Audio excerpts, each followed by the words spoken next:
Everyone, we are making apple pie today, so I'm hoping you can all join me. We'll wait for everyone to log on, but it's National Pie Week, so we thought we would celebrate with a nice and quite simple apple pie recipe today. So do feel free to comment, and we'll take any questions as we go along. And yeah, any shout outs, anything you want to do, but hopefully you can see everything we have in front of us. So I'll just give you a moment or two just to make sure you can hopefully chat with me. I can't see any comments at the moment, so we'll see. But if you are logged on, I've got a pie dish here. It's quite a shallow one, but it'll be perfect for this. It's about 9 inches big, and I've pre-greased this. So if you have a pie dish to hand, if you're making with us. So Virtual Village Halls has said, welcome, Michelle. Great to have you with us. Thank you very much. I've also, hello to Teresa as well. The oven, if you are making now, then please preheat your oven. You want 200 degrees Celsius or 180 for fan or gas mark 6.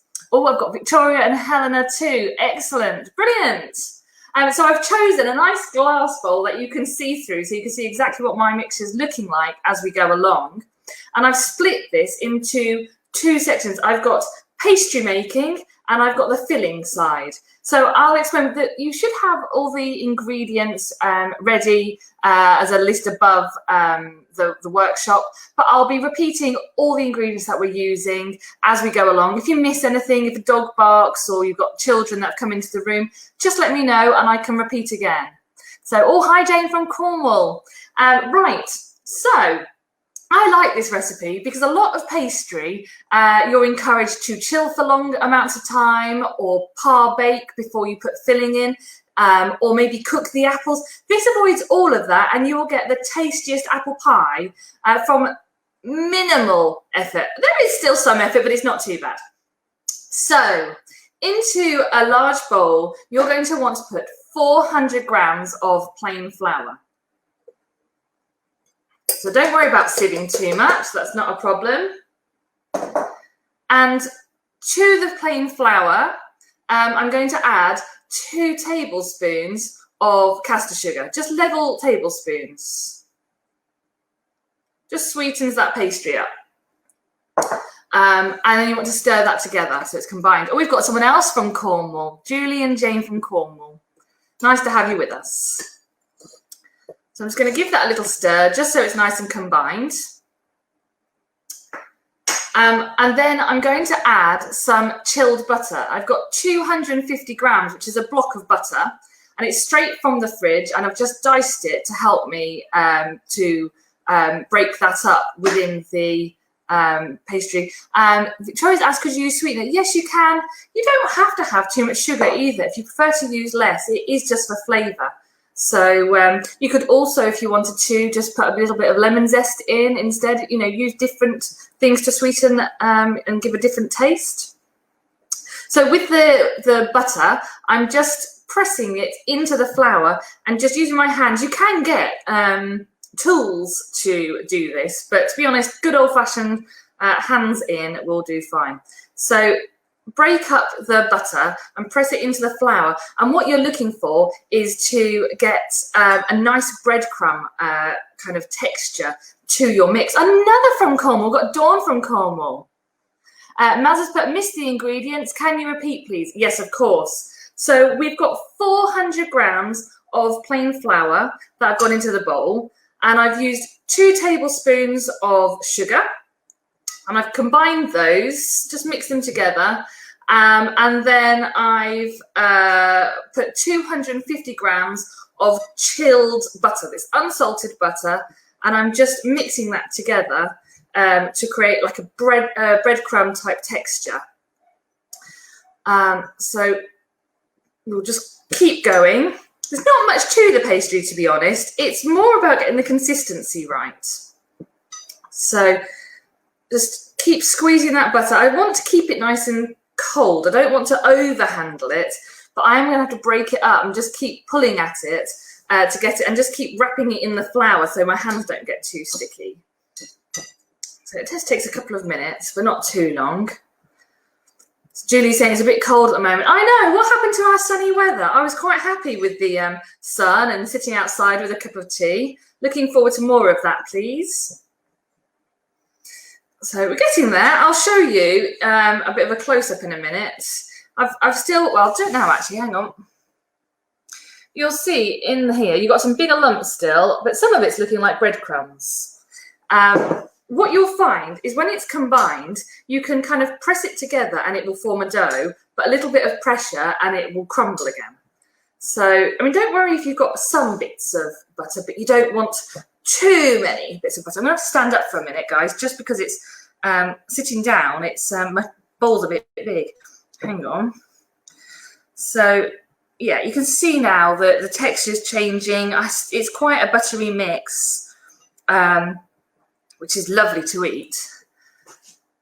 So I'm just going to make sure we've got those extra bits. I've got some bigger bits that they're just don't want to quite give up yet. So I'm just making sure that anything that looks too big, as you can see, like this one here, it's just that bit too big for me. So I'm just making sure that those bits have been broken up a bit more.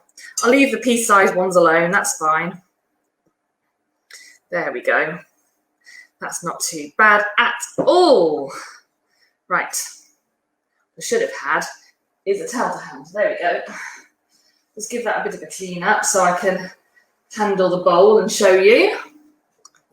So there you go. That's your kind of breadcrumb mix. And to that, you're going to want to add an egg, just one whole egg. It's about medium, but if you've got a slightly larger egg or smaller egg, don't worry too much. Go with what you've got. So I'm going to crack that in. And you're going to want about 2 to 3 tablespoons of cold water just to combine that into a dough. It's always a good idea to go with less, and then you can add more if you need it, because you don't want the dough to be too sticky, because you've got to work with it and roll it out. So I've added 2 tablespoons of cold water along with an egg, and I'm just going to mix that together. So, oh, we've got Debs from South Wales too. We've got from all over the place today. So give that a nice mix. It will take a minute to come together.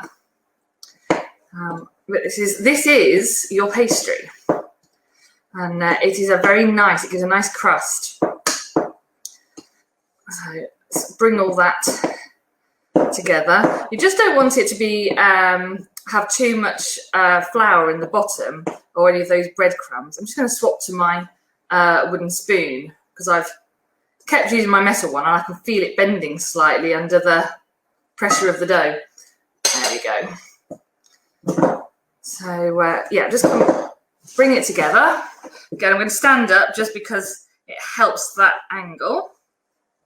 I'm just stirring, I'm just twisting the bowl slightly just so I can see that I'm getting to everywhere, but I can feel it coming together. I think you can see in the bowl that it's started to come together. Of course, if you've got a mixer, you can do it in a machine as well. It's just if I did a machine, you couldn't hear me.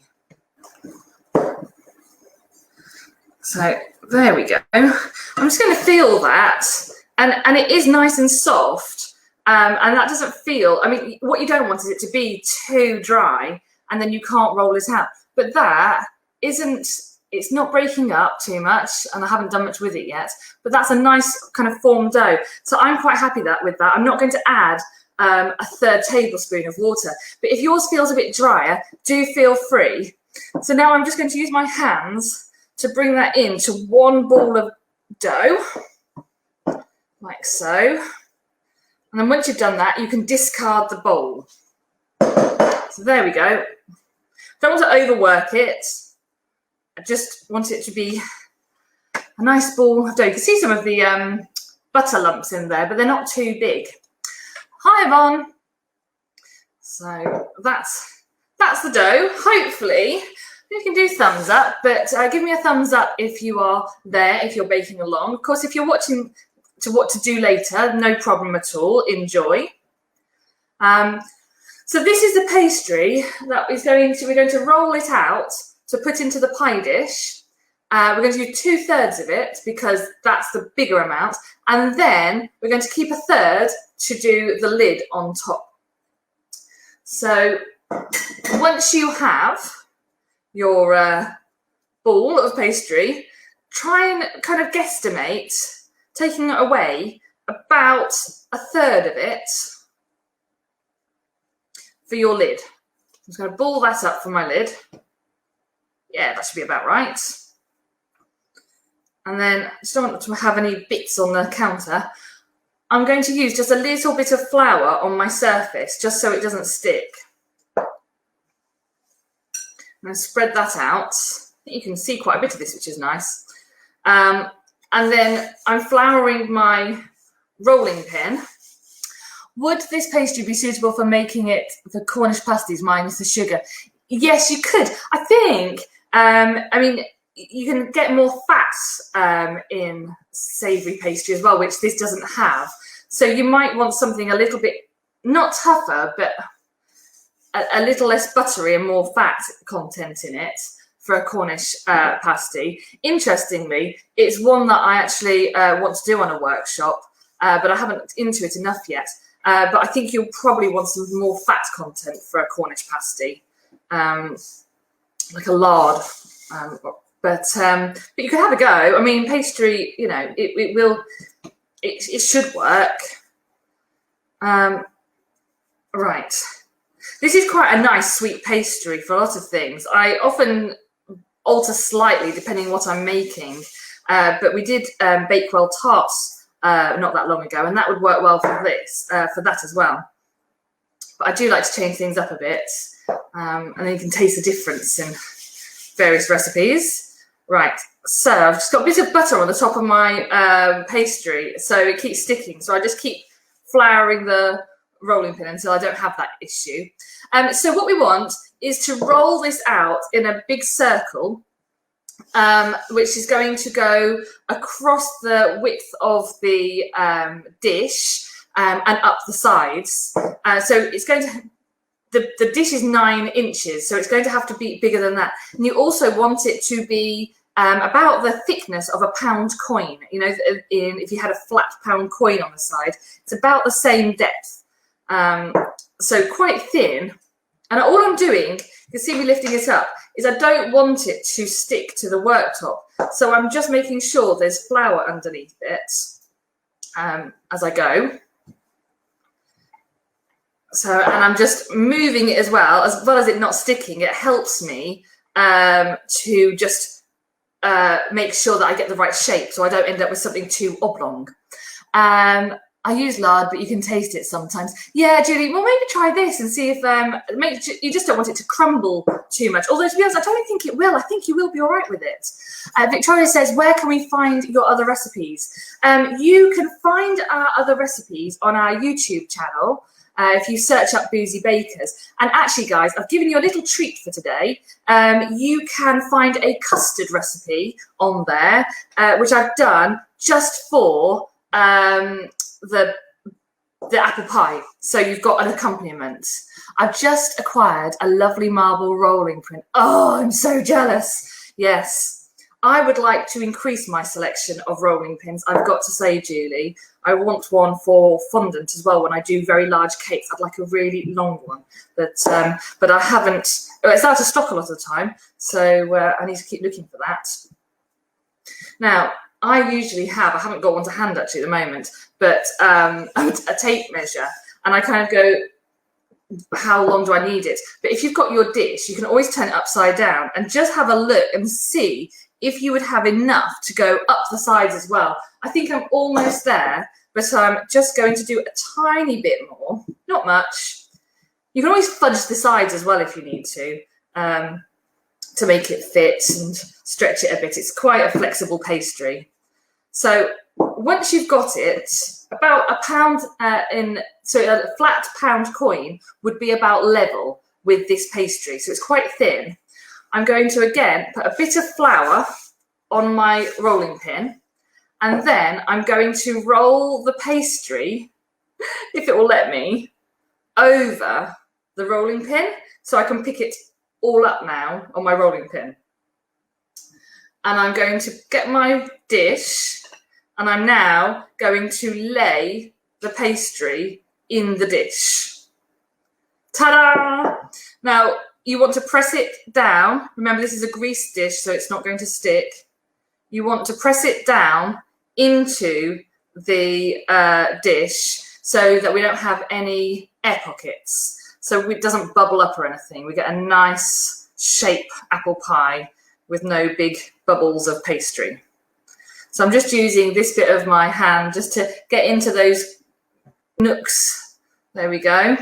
And what you can do, actually this works really well with a pair of scissors if I had a pair, but you don't want to cut it right in at the moment, because we'll do that later when we've got a lid on. But if you've got any extra bits that are really weighing, I'll try and bring it through, weighing it down. See here, you've got extra.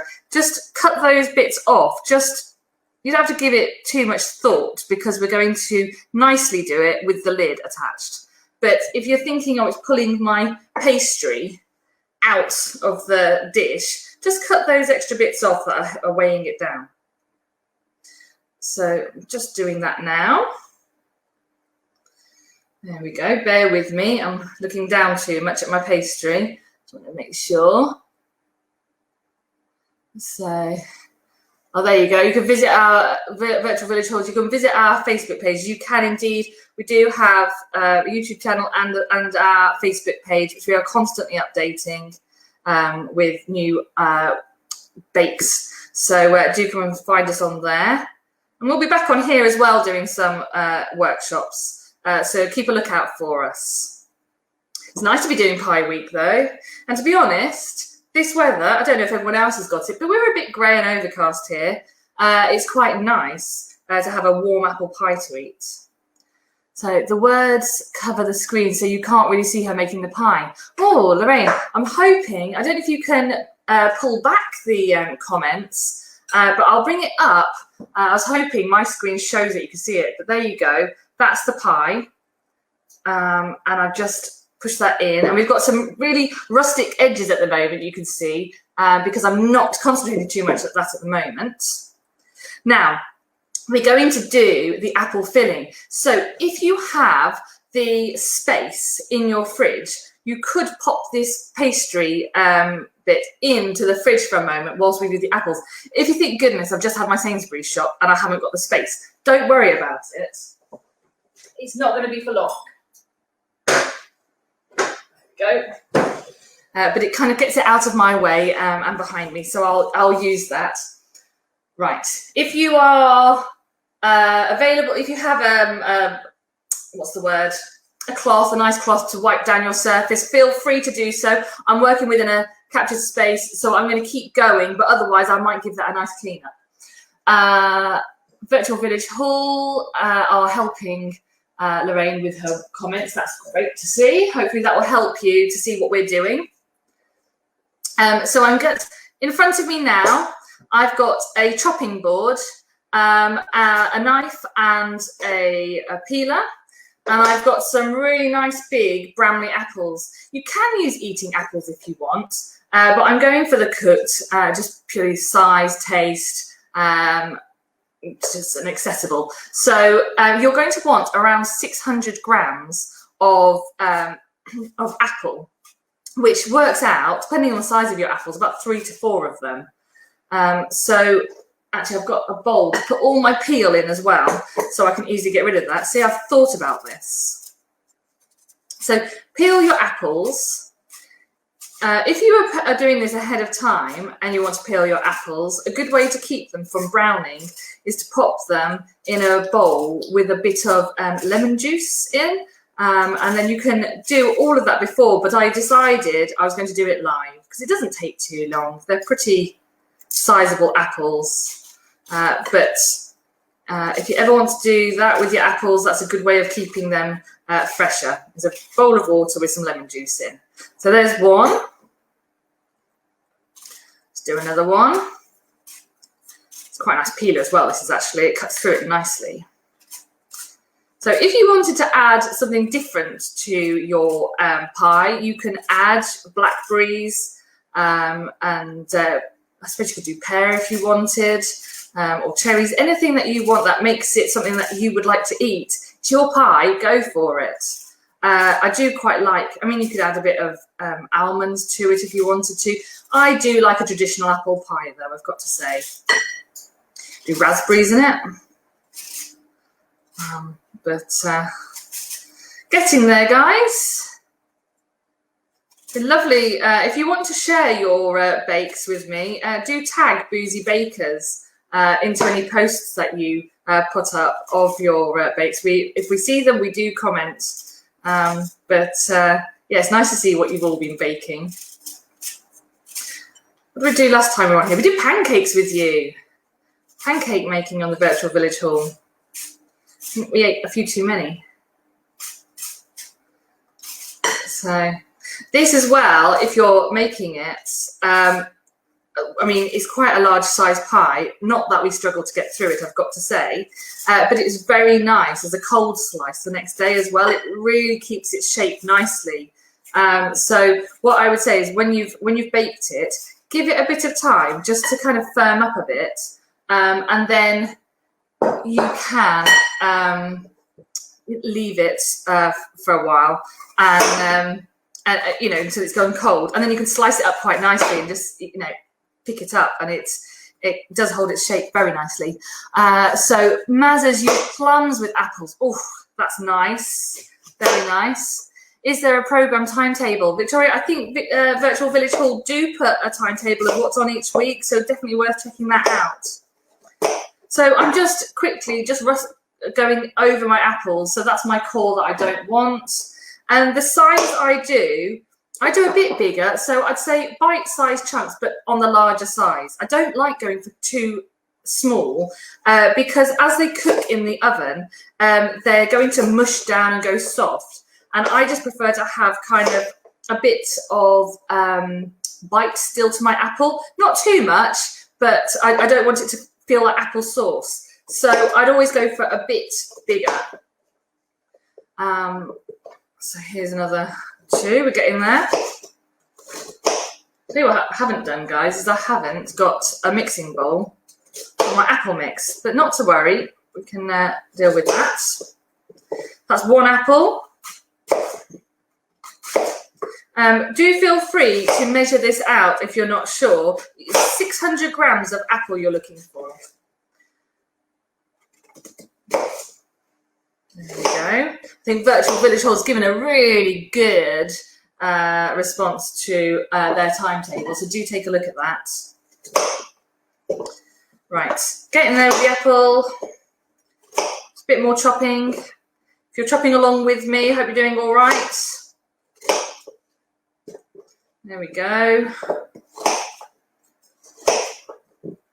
Nice big rustic pieces. I do like a bit of rustic cooking.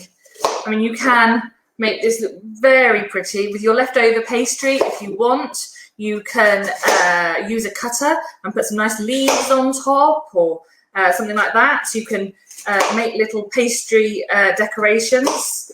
I have done that before, but I've got to say, I just like apple pie. I just want to eat it. But you can get very creative if you so wish. Do a bit of a wreath around your pie of leaves, or maybe in the middle, do a few. If you want to keep the apple fresher, use lemon juice. How long before it would go before the apple went brown? Well, I'd still do it on the day. I wouldn't leave them for too long, Yvonne. But certainly, if you're a bit distracted and you're trying to do jobs bit at a time, then you know, if I was doing a workshop and I needed the apples to be you know, pre-done, I could do it a couple of hours before, no problem. So I'm just going to go and get a bowl quickly because I've missed one. Hang on.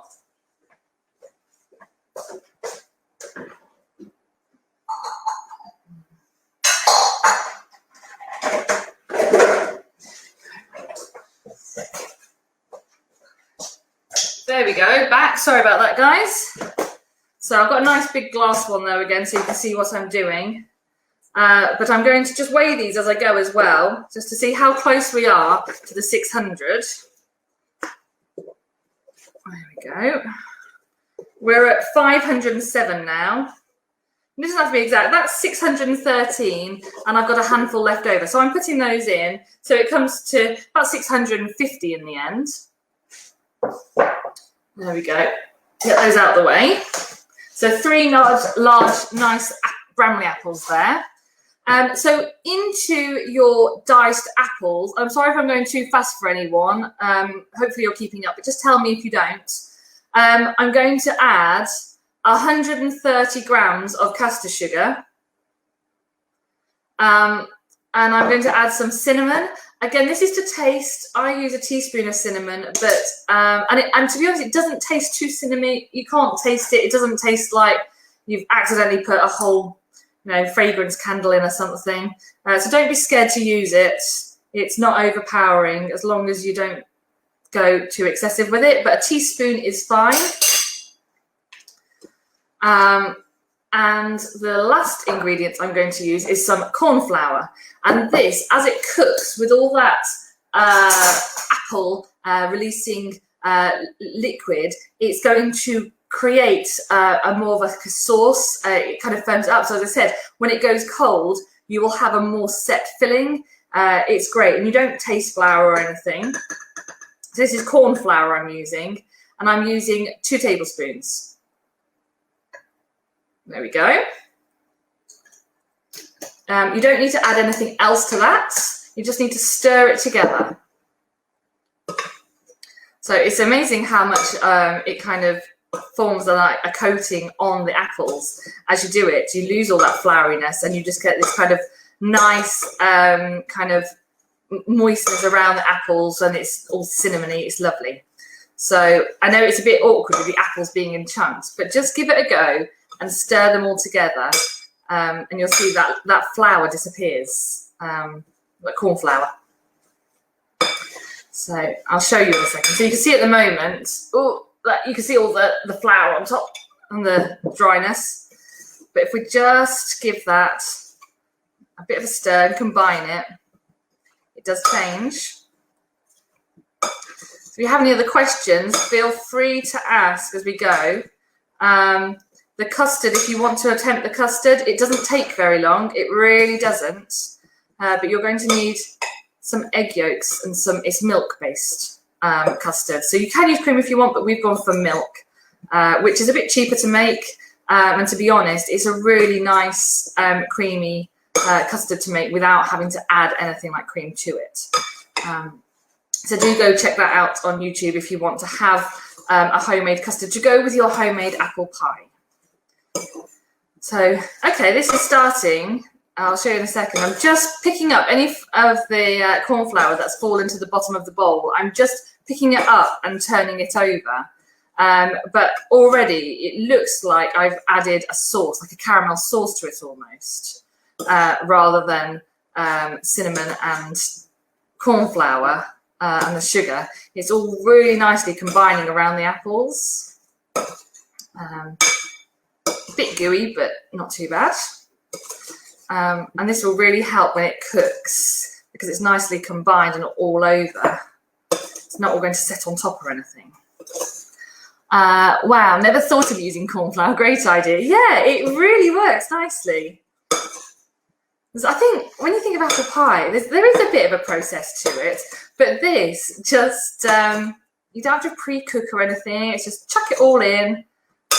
If you've seen me do these before, I've often got a hob in front of me, and it's so nice just to have something that's just kind of, just prepare it, put it all together, put it in the oven, done. All right, I'll show you now. Can you see that it's really nicely coated those apples, and it looks like you've got this sauce around it now? It smells amazing. And you can't see any of the corn flour now. It's all been kind of dissolved into the sugar and the liquid that's coming from the apples. It's kind of almost drawing it out. So once you have that, that can now sit into your pie dish with the pastry. Get that out. There we go. So the pastry, that's been just in the fridge. Don't worry if you couldn't get it in there. So we're going to tip the apple mix into it. And all I do really is if I can sense that there's a bit of a hole, like between apples and they're kind of sitting on each other, then I just kind of press them down and wiggle them around just to try and fill as much space as possible. I don't want any big places that haven't got apple filling. So just move it around a bit, and you want the apple to sit above the level of your pastry. So kind of don't be worried if there's a bit of a mound of apple in the middle. That's fine. That gives a nice shape to your pie. I've got a big piece of apple here that didn't cut. That is a massive piece, so I'm just using my spoon if I can. Oh, just cut that. There we go. So put those on top, and any kind of leftover bits in the bowl, I might just scrape out a bit and put that on top. There we go. So I'll bring this up so you can see it properly. But we've got a nice amount of apple filling, and I'm just going to move it around to make sure that it is all kind of packed down a bit and it's filling every area. But that's a nice amount of apple for your apple pie. There we go. So the last bit to doing this, and it is the last bit, is to roll out your remaining pastry to put on top. And then we're just going to prettify it up. So I'm going to just pop that to one side for a minute. And I'm not actually going to use this extra bit. You could if you wanted to, but I know I'm not going to really need it. Put a bit more flour down. I'm going to say that and then I'm going to need it, aren't I? But we'll see. A bit of flour on my rolling pin again.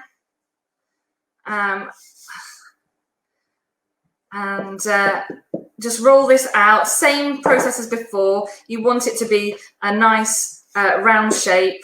Don't worry, you know what? I'm going to put them together because knowing my luck, I will need it. I know that's going to be really embarrassing when I've got to the end and I need it. Is it being recorded to watch later? Yes, Julie, you can watch later. Don't worry. So there we go. Once you've made it once, you can get inventive with the fillings. So I'm just turning it around, making sure that the pastry does not stick. As I said, it's quite a buttery pastry, this one. So make sure that it doesn't stick. As your Mrs. Boozy, could you put any alcohol in it? Yeah, you could. You could put a little bit of Calvados in it if you wanted, or a bit of cider even. You could put your apples into that to begin with, maybe. Yeah, I know. If you've not seen us before and you're thinking, why on earth is she called Boozy Bakers? It's because as a bakery, we make a lot of cakes, marshmallows, brownies, and a lot of it has a tipple in it. So we're well known for our Baileys and Malteser cakes and our gin and tonic cakes and our Prosecco and raspberry marshmallows. And you can go and find all that on our online shop to order. But for the workshops, just so everyone can join in, we tend to do them that they're not boozy, but we do, if we can see a really obvious way to add a favourite tipple, then we will give you some options on that. So we're getting there. Just, I don't want too thick a lid either, so I'm just making sure that as I roll it out, it's, you know, it's the same kind of pound thickness again. But that's eyeing it up from the, obviously it's got to go up slightly now because of the apple that's kind of making it domed. So making sure that I've got enough for that. But that looks about right to me. Maybe a bit thinner. There. Right, so again, with my rolling pin, I'm just going to put a little bit of flour over it so my pastry doesn't stick. And I'm going to wrap the pastry over my rolling pin, like so I can move it around. Here's the pastry dish. I'm going to move it all a bit so you can see it. Hang on, hopefully you can see that. Oh, guys, I've missed a bit, but it's fine. You're going to want to stick this together. So, if you get another egg, crack it into a mug or a ramekin or something. Nearly forgot, but didn't quite. Give it a little whisk up. So you've got just a bit of egg in there. And then just pop some of the egg mix around on the pastry on the edges where the two will stick together, because we need something just to get the two to stick. The egg's also going to come in useful because we're going to pop it on top of our lid just to give a nice golden colour to our apple pie. So there we go, nice amount around on the edges there. So back to my pastry again. Yeah, that's right. I'm going to just roll that over, releasing the pastry as I go, and then just gently press down on the edges, like so. And then you want to cut the extra bits off. Now, a pair of scissors is actually really handy, or a knife. I'm going to use a sharper knife now, but you should be able to feel the edge of your pie dish. So try and press your knife up against, like, straight angle, so it's going against your pie dish. I'll show you mine in a second, but you'll get a nice edge then. Oh, I'm coming round, look, hopefully you'll see this. It's trying to do it to camera as well. But just gently moving the knife so it's in line with the edge of the dish. There we go. So I don't need all those bits. But as I said, if you want to roll those out again and use a cutter to make some shapes, you can. But that is now, you can see I've got a little hole there that I need to press together. But the way I would now do it, just to make sure that it's absolutely sealed, is to get a fork and use your prongs of your fork and press down to crimp them together. So just lightly go around like you see the traditional pies, and just crimp together, and that just makes sure that none of that lovely filling is going to spill out. There we go. I seal it all in. Did you think you'd manage this, guys? I don't know if you are keen bakers or first-time bakers, but hopefully you haven't found this too difficult to do. I know there's a bit of a process, a bit of peeling and chopping. You've made your own pastry, you should be very proud of yourselves, because a lot of people would just go and buy it from the shops. It's not a problem if you haven't got the time.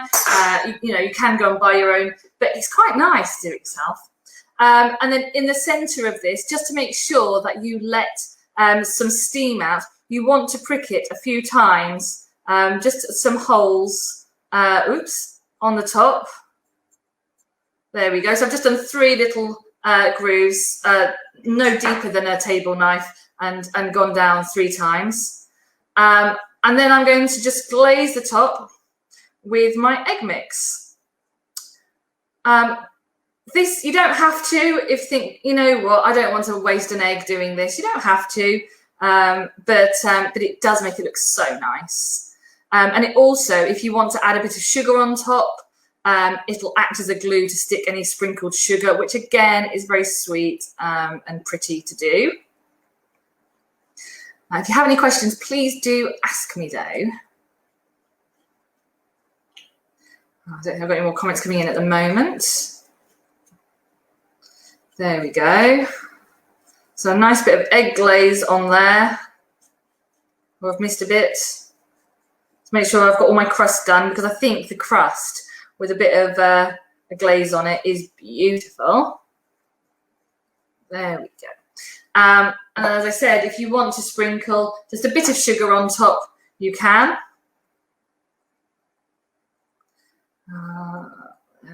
Just caramelise it a bit, which is nice with the apple.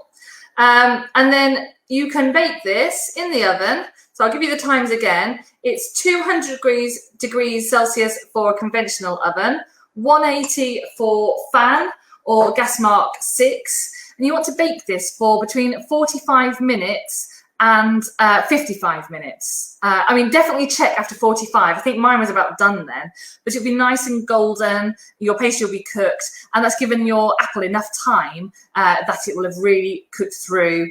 And then just take it out of the oven and leave it to cool just for a bit. I don't know, we made a lasagna a while back, and the same thing goes, anything that's been heated and it kind of goes a bit sloppy in the oven, give it 10 minutes or so just to kind of firm up a bit. and then serve. But it is absolutely delicious, perfect for a day like today. Middle shelf is always best, Yvonne. But if you are doing other things in your oven, then top shelf will be all right. But middle is always preferred, just so that hot air can go all the way around it. But yeah, 45 minutes to 55 minutes in the oven. I would advise putting it onto a baking tray just to ease getting it in and out of the oven. Just sit it on a baking tray, put it in the oven, yeah, you've got yourself a nice apple pie there. And as I said, if you want to make custard whilst it's baking in the oven, if you want to make a nice custard, we've got a video just about 8-10 minutes long to show you how to make custard on our YouTube channel, on Boozy Baker's YouTube channel. So you can go and find that, and then you've got a nice accompaniment. But it is nice as it is, or with a dollop of ice cream, maybe, depending on how you're feeling. I don't have any ice cream at the moment. I've got to say, we're not quite there yet. But that's it. If you have any questions, please do ask. Helen has said thank you. You're very welcome. It's nice to bake with people, and it's nice that you've been commenting and saying yum yum. I'm really looking forward to it, actually. This will be me in front of Netflix or something, chilling later with a big bowl of apple pie and custard. I actually can't think of anything better to do with my time, to be honest. So I'm just going to have hands off until then. Yeah, you're very, very welcome. I think we are back to do a couple more booked in, so do keep an eye out for Boozy Bakers on the Virtual Village Hall. You are welcome to check out our page. And as I said, if you've made one, tag Boozy Bakers and the Virtual Village Hall into your makes. That'd be really fun to see. Lots more thank yous coming through. You're very welcome. You haven't done the blue Peter. Here's the one I made earlier. I know, Yvonne, I haven't. That's really bad of me. What I'll do is I will put my one that I made earlier, but eaten since. I'll put a picture on the Virtual Village Hall under the comments. So have a look for that. But yeah, I know, I didn't, then I'd have to eat 2 on the same day. No, I did make one the other week, so I'll put a picture of that one up. Julie's put, yes, I would like to do a cook along with you next time. Brilliant. Yeah, do. I think we're doing a 3-bean chili, and I know we're doing another one, and I can't think of what it is. Virtual Village Hall, I'm sure we'll let you know, but otherwise look out. We'll always give you notice with all the ingredients so that you can bake along. But we're trying to put out some healthy meals there as well, as all the goodies that we do. We do like a few. Jaffa cakes are fun to make, and the Claire's we've done recently on Boozy Bakers. And they're good fun. We do like baking along with you all and making delicious things to eat. At the end of the day, you've earned it now. You've made it. So and there's fruit in there, so it's one of your 5 a day. But a great one for Pie Week, I think. Thank you. Waiting for the nice Ocado man to deliver my apples. Yeah, I know. So it's a pain when things don't arrive in time. Victoria said thank you. No, that's fine, guys. If there's no more questions, I'll leave you to it. But I hope you enjoy them. Do tag us into your Facebook or Instagram. We're on Twitter, whatever you're on. And I look forward to seeing them. Apple Yard Christina, I like the name. So you're very welcome. Thank you, Virtual Village Hall. We will see you next time. All right then, guys. Bye.